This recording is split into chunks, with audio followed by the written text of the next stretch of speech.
I started to feel better and better as the summer went on.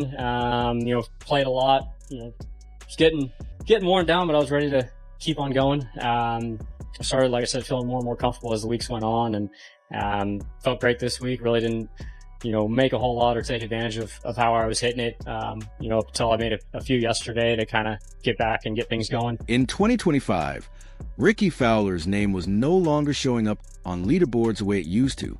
Instead of being talked about on Sundays, his name appeared in old highlight clips from the past, not the present. 9 tournaments, 0 top, 10 finishes. For a 6-time PGA Tour winner, someone once promoted as the future face of golf. This wasn't just a rough patch. It was a slow and painful fall out of relevance. Reports from Yahoo Sports and Golf Monthly all told the same story. Rickie hadn't truly competed all season. There were no injuries to blame, no off-course drama, nothing dramatic to explain it. Just week after week of effort with no results. He was playing, he was practicing, he was trying, but nothing worked. His swing looked off, his timing wasn't right, and his putter, once trusted under pressure, kept going cold at the worst moments. Then the world rankings confirmed what fans were afraid to admit. He was ranked 25th. For most golfers, that would be considered solid. For Rickie Fowler, it felt shocking. For the first time in more than 10 years, he wasn't safe anymore. He wasn't chasing wins. He was chasing cuts, chasing relevance, chasing his place in the game. The golden boy of golf wasn't a story anymore. And the worst part wasn't criticism. It was silence. Fans weren't angry. They were forgetting him. And in professional sports, being forgotten hurts more than losing. By the time May arrived and the Truist Championship was coming up, Rickie wasn't even qualified to play. He didn't make it in through rankings. He didn't earn enough points. His name simply wasn't high enough anywhere. The only reason he was in the field was a sponsor's exemption. A wild card invite based on legacy, not current form. For some players, that kind of invite feels like a goodbye. A polite reminder of what you used to be. A soft exit wrapped in respect. But sometimes one invitation is all a competitor needs. One chance, one opening, one moment to change everything. That exemption wasn't charity. It was a quiet message. Maybe you still have something left. And Rickie Fowler heard it clearly. Instead of shrinking under doubt, he turned it into fuel. This wasn't comfort. This was desperation, mixed with determination. Rickie felt the whispers. He heard the questions. Reporters openly asked why he even deserved to be there. And instead of getting defensive, he accepted it. The negativity actually helps me, Fowler told ESPN. It motivates me. That wasn't talk. That was truth. Golf is usually calm, quiet, patient. But when Rickie arrived in Philadelphia, he brought something else with him. Emotion, edge, fire. The rankings had buried him. The headlines had moved on, but he hadn't forgotten who he was. And when the Truist Championship began on May 8th, 2025, at the historic Philadelphia Cricket Club, Rickie Fowler didn't just show up. He exploded. The course was tough. Tight fairways, fast greens, no room for hesitation. Every hole punished mistakes. Most players played careful. Rickie didn't. He started calmly. Pars, controlled swings, no rush, no panic. Then it happened. Birdie on 4, birdie on 5, birdie on 6. Suddenly, it felt like old times. Confident swings, fearless putts, red numbers stacking up fast. Not quietly, loudly. The kind of run that demands attention.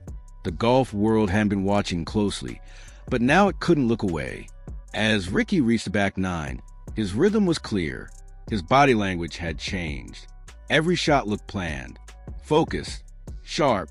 Then came the moment everyone remembered, the 16th hole, a 25-foot downhill putt. Most players would lag it close and take par. Rickie didn't hesitate. He read it, trusted it, and drained it straight in the middle. The crowd exploded. That wasn't luck. That was belief. Confidence earned the hard way. You could feel the energy shift. This wasn't a guy holding on. This was a player taking control. When Rickie walked off the 18th green, the scoreboard shocked everyone. A 63, 7 under par, tied with Collin Morikawa, just 2 shots behind Keith Mitchell. But that day wasn't about Mitchell. It wasn't about Morikawa. It was about Rickie Fowler. The same player who needed a sponsor's exemption just to tee it up was suddenly the headline. That 63 wasn't nostalgia. It wasn't a feel-good story. It was a statement. Rickie Fowler wasn't finished. Not even close. This wasn't a man surviving on reputation. This was someone playing like every shot mattered, because it did. He'd already lost rankings. The invites, the spotlight, all he had left was pride. And he played like it. While others played safe, Rickie went all in. Every swing carried defiance. Every putt spoke directly to the doubters. They said his game was gone. That time had passed him by, but that Thursday, he outplayed Morikawa, kept pace with Mitchell, and beat players 10 years younger. No smiles, no show, just focus. When the round ended, he didn't celebrate. He signed his card and walked away quietly. He wasn't asking for approval. He was taking himself back. Then the reaction hit. Fast, loud, everywhere. Headlines exploded. Fowler turns back the clock. Rickie lights up the truest. Fans flooded social media. Clips of that putt on 16 went viral. Comments poured in. Vintage Rickie. Golf is better with him. Chills. It wasn't hype. It was relief. Like seeing someone you believed and remind you why you believed. For years, Rickie had been known for close calls and heartbreaks. But now, he wasn't a what-if story. He was a what's next story. Suddenly, his PGA Championship spot didn't feel like a favor. It felt earned, and the timing mattered. Golf in 2025 was loud, divided, messy. Then came Rickie Fowler playing free, playing fearless, reminding everyone what pure competition looks like. No politics, no noise, just golf. For one afternoon in Philadelphia, Hope wore orange and shot a 63. When Rickie Fowler makes noise, the golf world listens. But when he wins hearts again, something bigger happens. People believe. ESPN and Golf Monthly noted his putting was sharp again. His scores were dropping. His confidence was rising. This wasn't a rebuild. It was a return. And returns are dangerous. This didn't feel like nostalgia. It felt like a warning. You forgot about me. That was a mistake. And the wildest part? He hadn't even won yet. But one round changed everything. His season. Maybe his career. Just days before the PGA Championship lineup was finalized, another quiet headline appeared. Rickie Fowler received a special exemption. No hype. No drama. Just trust. The PGA Championship doesn't give out spots easily. When Rickie's name appeared, it meant something. This wasn't sympathy. It was belief. Rickie didn't enter the PGA Championship as a guest. He entered as a threat. Golf comebacks are usually messy. They fade quickly.